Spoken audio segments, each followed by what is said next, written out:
So नमस्कार मंडळी, प्रवासच्या नवीन भागामध्ये मी शुभांगी तुम्हा सर्वांचं पुन्हा एकदा स्वागत करते आहे. आणि हा व्हिडिओसुद्धा आपला स्टेबद्दल असणार आहे. आणि तुम्ही या आधी बघितलेले आहेत की आपण शेगाव नगरीमध्ये स्टेबद्दल भक्तनिवासाचे व्हिडिओ बनवलेले आहेत. तर यावेळेस आतापर्यंत आपण थोड्या कमी रेटच्या रूम बघितल्या होत्या. यावेळेस आपण ही सुद्धा कमी बजेटमध्येच आहे, पण ही रूम जी आहे ही डिलक्स रूम आहे आणि ही आम्हाला 4 जणांना 900 रुपयाला पडलेली आहे. सॉरी, 950 रुपयांना. सो डिलक्स रूम जर तुम्हाला हवी असेल, थोडंसं अजून स्पेशियस हवी असेल, तर तुम्ही डिलक्स रूमसुद्धा चूज करू शकता. अतिशय कमी किंमत असेल तर तुम्ही आपले दुसरे व्हिडिओज बघा. पण 950मध्ये 4 जणांना ही रूम पडलेली आहे. सो डिलक्स रूम आहे. कशी आहे सो बघून घ्या.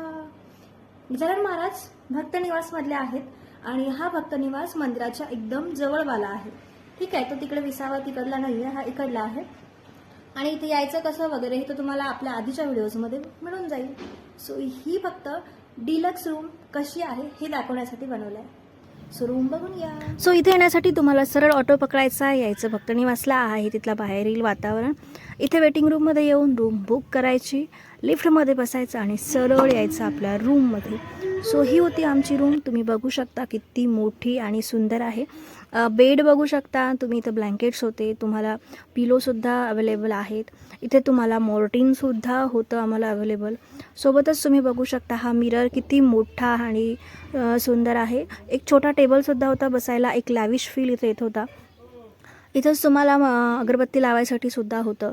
सोबतच हा एक छोटा टेबल, सोफा सेटसुद्धा होता. आणि सोबतच इथे तुम्हाला जग, ग्लास, स्ट्रेसुद्धा अवेलेबल होता. इथंच बाजूला जर तुम्ही बघितलं तर खूप मोठी अशी अलमिरा पण होती. याच्यामध्ये तुम्ही तुमचे जेही कामाचे वस्तू असेल किंवा इम्पॉर्टंट वस्तू तुम्ही इथे ठेवू शकता. सोबतच इथे बघू शकता तुम्ही कूलरसुद्धा अवेलेबल होता. जर गरमी होत असेल सो कूलरसुद्धा अवेलेबल होता. बाहेरच एक छोटीशी बाल्कनीसुद्धा होती, ज्याच्यामध्ये एक छोटासा मिरर आणि बेसिनसुद्धा लावलेला होता. 2 टॉवेलसुद्धा इथे ठेवलेले होते. यासोबतच तुम्ही बघू शकता खूप मोठी रूम होती आणि इथलं टॉयलेटसुद्धा खूप क्लीन होतं, तुम्ही बघून घेऊ शकता. आणि यासोबतच या ठिकाणी एक छोटीशी मेडिमिक्सची साबणसुद्धा ठेवलेली होती. सो व्हिडिओ कसा वाटला कमेंट करून नक्की सांगा आणि शेअर करायला विसरू नका. भेटूया नवीन भागामध्ये.